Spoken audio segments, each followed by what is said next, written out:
Welcome to episode 10 of Airtime with Agnes Kru Yoga, the podcast for yoga teachers dedicated to straight talk about yoga and the work we so love. I'm your host. I'm Agnes Kru. I'm a yogini, yoga teacher, seeker, and mama. And if you're a yoga teacher who wishes to offer your students more, having a better teaching life, go deeper into yoga, and make an impact, Airtime with Agnes Kru Yoga is for you. I'm very happy to welcome today's guest, Brad Robertson. He is a diving instructor for 20 years now and co-founded the Save the Med Foundation in 2019, which evolved out of Asociación Ondine. He co-founded as well in 2012, if I'm right. So please welcome him. Here he is, Brad Robertson. I'm so happy that you accepted my invite, Brad. I know you have a super VIP schedule. You're really busy saving the world, Brad. Yeah, hey Agnes, thanks very much for the invitation. Pleasure to be here, particularly on a beautiful day like this. And yeah, I wouldn't call my life VIP. Actually, it's your schedule. My schedule's intense, really intense.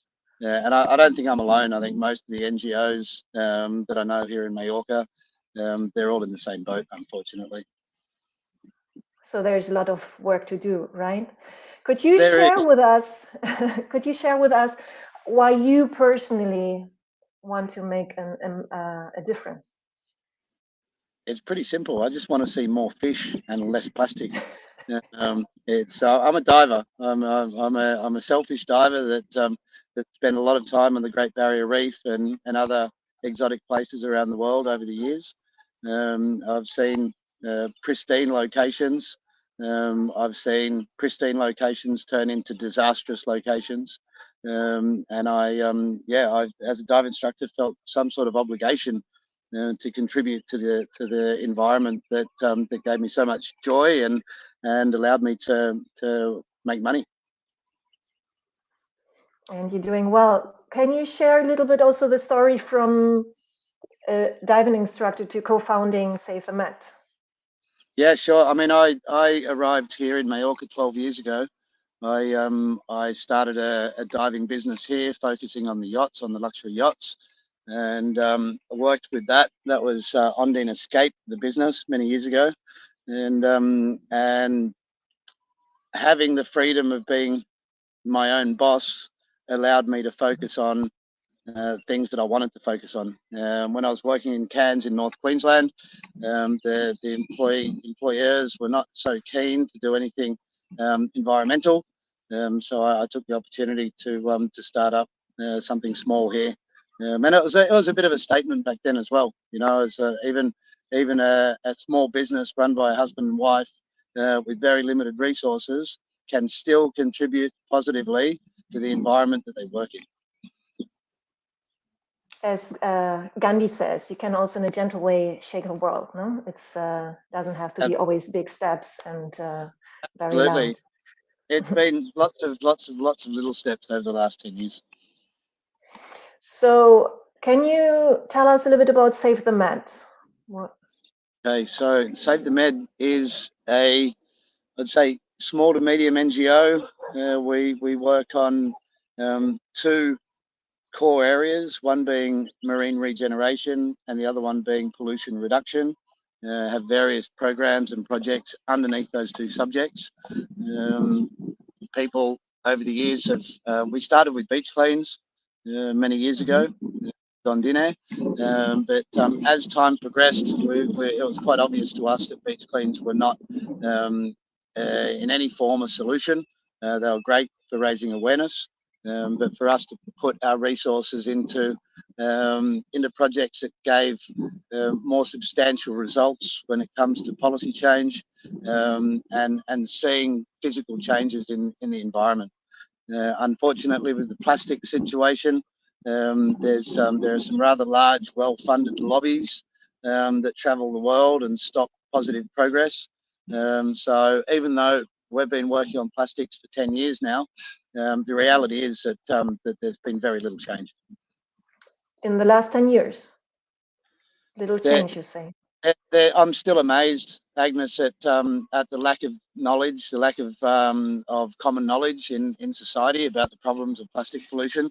Um, there's some great work from the government, the local government here in the Balearics, who have established laws. But even through that process, the government was leaned on by the lobbies to reduce the the impact of the laws. And this is one of the biggest problems internationally that we find. Companies like Coca-Cola, Unilever, they are funding teams of lawyers to go around the world and block positive progress. That's so my next question would be like, what is the biggest challenge Save the Med faces since you started? So this is definitely I think one. the biggest challenge we all face is ourselves. This is really the core of it.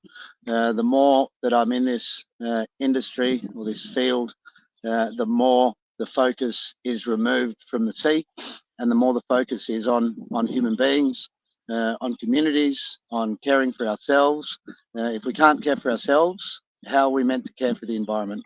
So this is something that this whole process, Agnes, has been an evolution for me of understanding what conservation was. In this day and age, conservation is far from what we need. We need true regenerative communities. We need people that understand the importance of community, the importance of local products, the importance of caring for ourselves. And I think this is probably not the right channel to be promoting care for yourselves, considering it's a yoga channel. And I think most of the people on this channel would be caring for themselves anyway.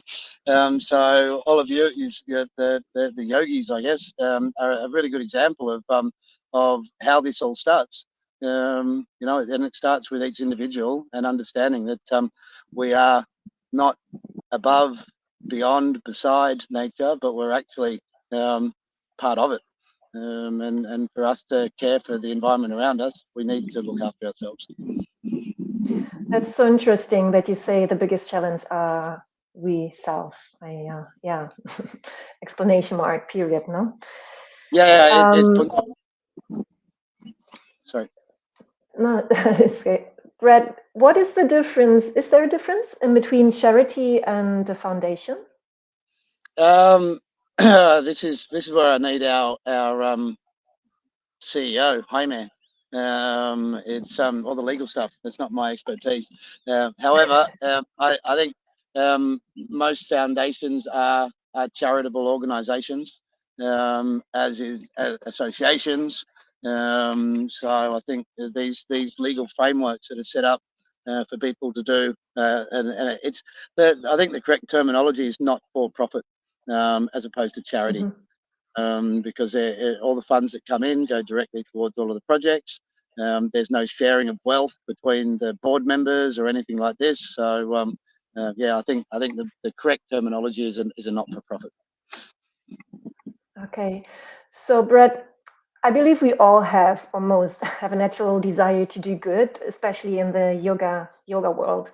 It's called in yoga actually karma yoga, to do so, and we struggle with knowing how to get about it on a scale that it makes actually a real difference. What I want to say is that I remember 8 years ago, more or less, I think, that I met you still with Associación Ondine on a beach cleanup. And I was so impressed by your dedication to make a difference, and that I wanted to support your case. And I directly organized a donation-based yoga class.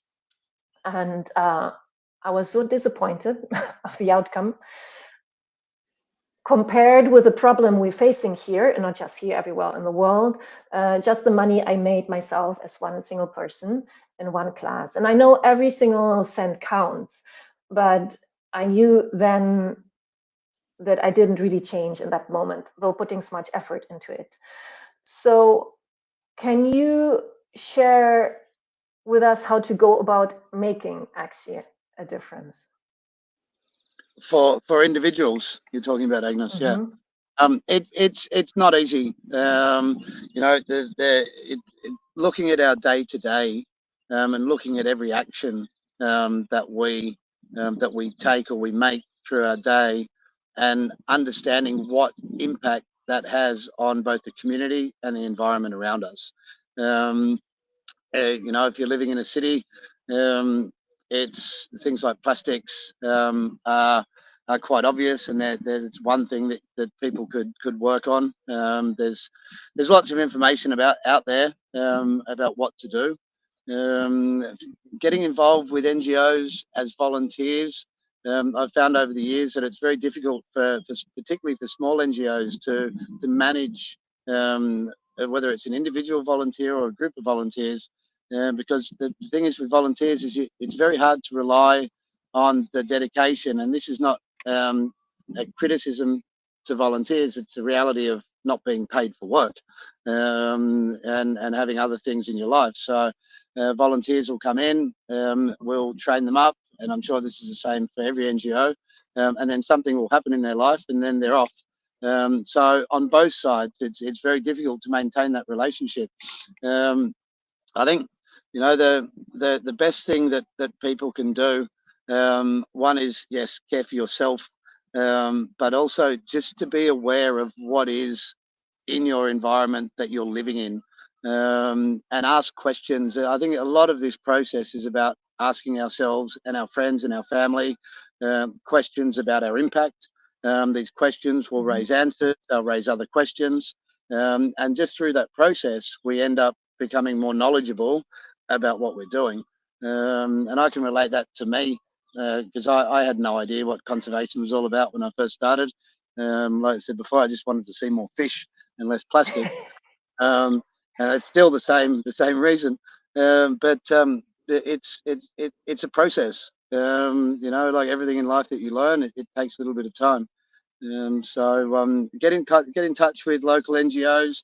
Don't be disappointed if they can't offer anything.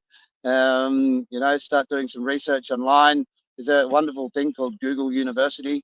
It helps you learn a lot, and it's free, so you can get into that. But there's different seminars going on here in Mallorca. Mallorca is actually thriving with fantastic small NGOs with great projects, both land and sea. And if you were to take the time to look for these and to find them, and find something that you really enjoy, this is a really good way to get involved. Cool. Yeah, I also believe that, though you mentioned at the beginning this problem of the lobby, and it's really difficult to do something, but on the other side, on our little island, I see there's a lot of movement in Mallorca, like It's interesting amazing. movement. It's really amazing. I mean, Save the Meds doing some work up in Poyenta. So is an organisation called Arels Marines. So is an organisation called Clean Wave with their med gardens. So it's there's also Maria's working up there as well.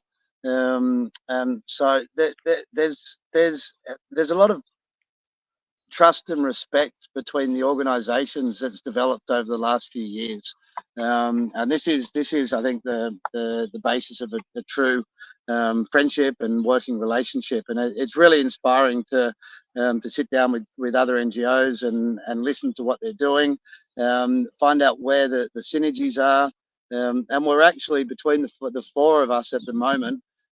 We're actually working on common projects, sharing resources, sharing expertise, and I think this is the core that we need to really reach our combined objectives. If we keep doing things individually as NGOs, we will end up like many of the well-established NGOs that just tick over for the sake of ticking over.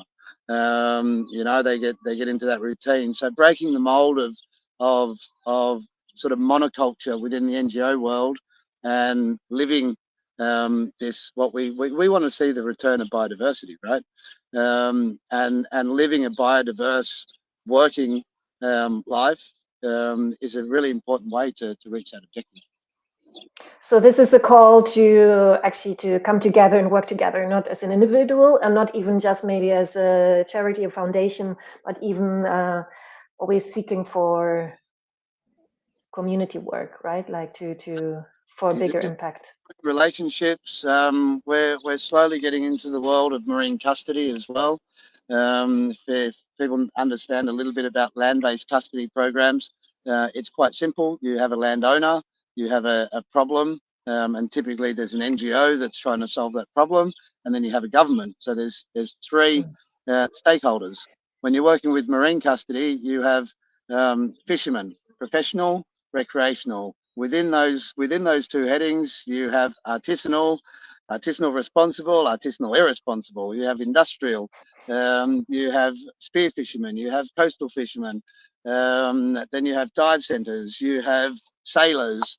The list is very, very long, which means that trying to get all of these people together is a really big challenge. So starting with the NGOs, because all of us have our own little groups of communities, and for us as the NGOs bringing ourselves together, this is I guess a leading by example when we want to see the communities get together and share common interests and objectives. This is the future, I think, in everything. No, also my work, for example. Yeah. I'm a big advocate of co-working, So talking about money, how can we make sure that if we as a person, as an individual, want to donate money, that it arrives there where we wish that it you need to know the organisation that you're donating to. I won't mention any names, but I know one of our board members had to cancel their credit card because they couldn't stop donations going to a large NGO. You need to be careful on where you put your money. I would strongly recommend that people ask to see whether they're audits or reports, annual reports, things like this, and have a look at the financial statements at the end of each year of the organisation. And if it's a small organisation and people want to donate considerable amounts of money, get to know the people. And this is one of the successes we've had with Save the Med is particularly with our larger donors, giving them some personal time to actually engage and learn about the projects and the reasons behind the projects has been rather successful. And if it's somebody that like me that doesn't have a lot of disposable income that wants to give something, I would still do the same thing. It's all relative, the percentage of what we have and what we give. It's really important to know the projects and where it's going. And I would also guess that local organisations are by far the more effective when it comes to bang for your buck for investing into projects. So if you want to change something in Mallorca to typical Mallorcan sound, it's good. Yeah. So if you want to change something in Mallorca, you should choose something in Mallorca. This is what you mean, yeah? I think so. I think looking after our own backyard is really, really important. And I mean, Dad said to me years ago when we were living in Sydney in the suburbs, he said, "Listen, if we looked after our place well, and every neighbour did, our neighbourhood would be nice and clean." And that basic theory comes to what we're doing here in Mallorca as well. So this is a call to work also as an individual, maybe more locally. It leads to my next question, actually, that there is, or I heard and saw criticism on people who do something good somewhere else where they live. So as an example, I'm following on social media a girl, and she works her whole life really on social justice. And I believe she's from the States and lives there. And she flew now to Ukraine to work there, really there. But not as an individual. She's really connected with big organizations, and there's a lot of money moving and really doing well. And I'm impressed by her force, really, and she received so much criticism that she doesn't do anything, that the States have so many problems, and that she doesn't start there, you know. And I was surprised. And I thought, like, people who do good, they're just protected by karma law, and like life is just good to them. Do you hear criticism? Have you ever received criticism, kind of? I mean, yeah, I've received loads of criticism for bits and pieces along the way, but I think you know, in an ideal world, working locally is you know, I think the number one objective when trying to contribute to either environmental or social work. But at the end of the day, people care for what they love, or they act on what they love. And if somebody's had some experience in another part of the world, or they've got families from a certain part of the world, and that's what they want to dedicate their time to, I don't see any. I see. I'm pretty sure that the people that are criticizing are armchair activists that are just sitting there and not actually doing anything, but Exactly. sharing their frustrations with the world through these criticisms. Mm-hmm. It is what it is. You see it on social media all the time. Mm-hmm. So you know, I think anybody that's doing anything positive for society or for the environment, whether it's in their backyard or on the other side of the world, is a positive action and should be celebrated. Mm-hmm. I think so too. Well said. I've myself initiated a project in Mallorca, the Mallorca Yoga teacher community. And I'm really thrilled that it's growing rapidly. And we also want to make a difference in Mallorca. So this is a future vision, one of our goals we really set as a group. Could you give us, as a yoga teacher community, a tip how we can, what we can do and how we can do it to do something good for Uh, Mallorca? I think the first thing that people should do, and what you and your team should do, is to analyze what skills you have Mm-hmm. and what you can contribute. Analyze what skills each individual has, what you have, what skill sets you have as a team. Analyze the time dedication that you can give as well. And this is you know, we have some pretty hard conversations with volunteers who come in really enthusiastic, and we bring it back to reality. And so, listen, we really love that you're here. What can you do? And how much time can you give us? Because if you're actually dedicating skills, like I said at the start, all of the NGOs here in Mallorca are struggling, where there's high demand and low income. So that means that not only are we walking around and always asking for money to pay our staff, but it's not always money that we need. You know, if there's off the top of my head, a web developer or somebody in there that's good at design or things like this, that your group could offer, and you could almost put together a like a menu del dia of skill sets, and how long those skill sets would be dedicated to a certain organisation, and just send it out to all the NGOs and see what they say. Say, I'm hey, actually taking notes. What you? It's good. It's good. I mean, We're meeting on Saturday, so that we will talk about that. yeah, cool. And I'm thinking from my side, you know, if I was to receive an offer from your group, how that offer, the initial offer would be seen from an NGO's management point of view as an easy process. You know, okay, so we've identified this, the skills, we've identified the time. This is what we can give. This is who we are. And then if we match it up with project necessities, then it's a win-win for everybody. Cool. We'll talk about that on Saturday. Cool. So there's one question directly from one of our community, from a yoga teacher, and it's Angela, who has a yoga retreat center here in Mallorca. And for years, she worked on a project in Haiti and managed to, with a volunteering program and a lot of work, to create a school in Haiti. And not just creating a school, but she managed to make it running by itself, and she is not needed anymore. Her help is not needed anymore. And so she worked for years and also with a lot of volunteers. And for her, the biggest challenge was actually that working with volunteers, and she struggled a lot because, as you mentioned already, there are people coming with a lot of enthusiasm, and but you have to direct them. You have to say no, or you have to sometimes even criticize. Or can you Constructively. help there? Do you have tips? Exactly. Do you have tips how to manage that? As Save the Mat has also a volunteering program. We haven't succeeded. Was it Angela who asked the question, right? Yes. Yeah, we have not succeeded at working out how to do this. Well, we have an idea, but we need funding. We need to employ one person that's fully dedicated to managing volunteers. And that's about the best setup that we could do. How the details of that, I don't know.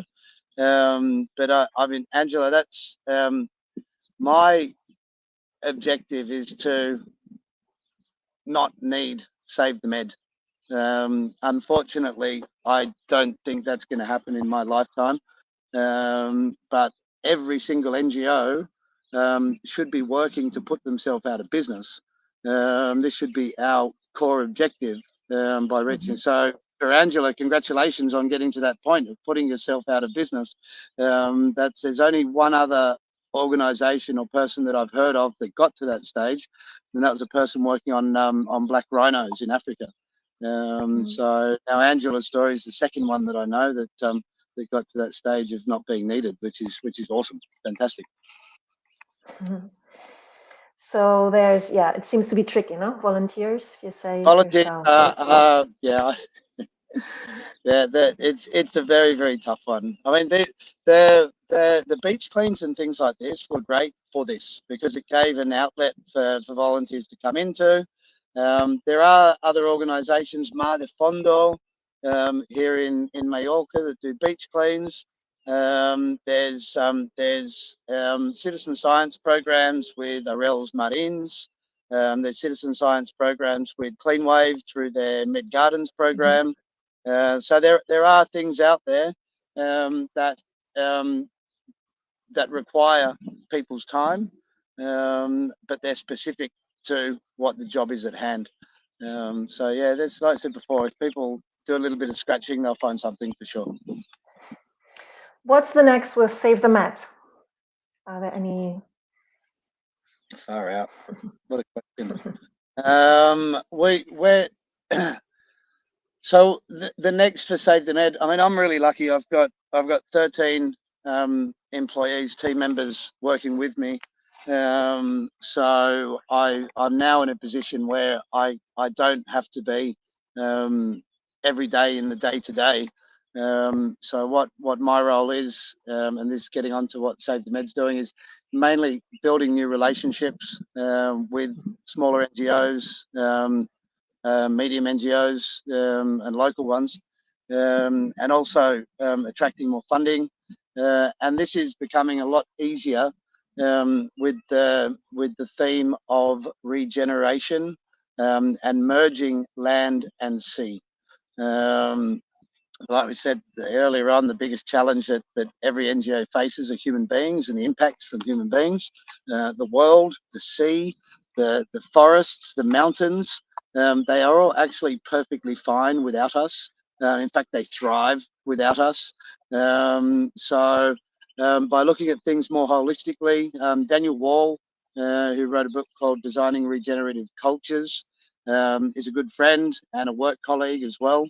And he's guiding me through my own transition and the transition of Save the Med to understand what true regenerative practices are, and how we can merge land and sea. I was just talking to Evelyn, who is the boss at the founder, co-founder, and I think president of the Black Vulture Foundation here in Mallorca. They're an absolutely inspiring story of an organisation starting around 20 years ago with a focused problem on the black vultures in the Tramontana, and now they've succeeded with bringing back the populations in their finca up in the Tramontana, and they're starting to open up new avenues of work, and we're talking about how we can bring the land and sea in that part of Tramontana together as well. So this is the next step. for us really starting to understand what regeneration means at its core, and bringing this to the community, and yeah, that's where we are. Could you Leaving. repeat could you repeat the name of the book? Yeah, it's called Designing Regenerative Cultures. Okay. Yeah, Daniel Walls is a great guy, and his book has some very, very inspiring and important information in it. Cool. What's next for you, Brad? Well, I just finished building my dry toilet, which I'm very proud of. Um, yeah, I'm very lucky. We live in a little tiny patch of land in the middle of the island. So working on regenerative projects in the sea, I'm trying to regenerate the land that I'm caring for here whilst I'm alive. Nice. Do you practice yoga, Brad, or do you have something similar? What is your yoga? Yeah, my coordination's not really great. So when I went water skiing, I remember this back in Australia, and watching just the whole boat erupting in laughter, with me and my long legs not being able to coordinate. And I think they described it as Bambi on ice. And so if that gives you some sort of visual on my coordination. So yoga I did when I first got to the island, and I had the same reaction from people with my movement. So my yoga is being underwater. Mm-hmm. Which I is don't beautiful need. and it's very powerful. Yeah. It is. That's where I feel most comfortable. Mm-hmm. There's no noises down there. Mm-hmm. There's no cars, there's no trucks, there's no people yelling or screaming. It's complete bliss. So that's my yoga, and zero coordination needed. It's actually very yoga, and I use also metaphors from diving a little bit sometimes when I guide in my yoga classes, breathing exercises, no, Yeah, because it's often about extending the breath and really calming the heartbeat down. And it's as a dive, if you've ever dived, you know that you can see how much oxygen you're using, and that you can influence your heartbeat and your mind, and you have to if you want to stay a long time beneath water. No, so it's the same. Do the same yeah, work as absolutely. well. Particularly if you're talking about free diving, I think free diving is even further. There's even a larger connection with yoga and free diving, because it is really about understanding your body, Mm-hmm. calming yourself down, slowing your heart rate down, and some of these world-class free divers are just spending ridiculous amounts of time underwater on one breath, and it's all because they're very, very centered, very, very Mm-hmm. focused, very, very calm. Yeah.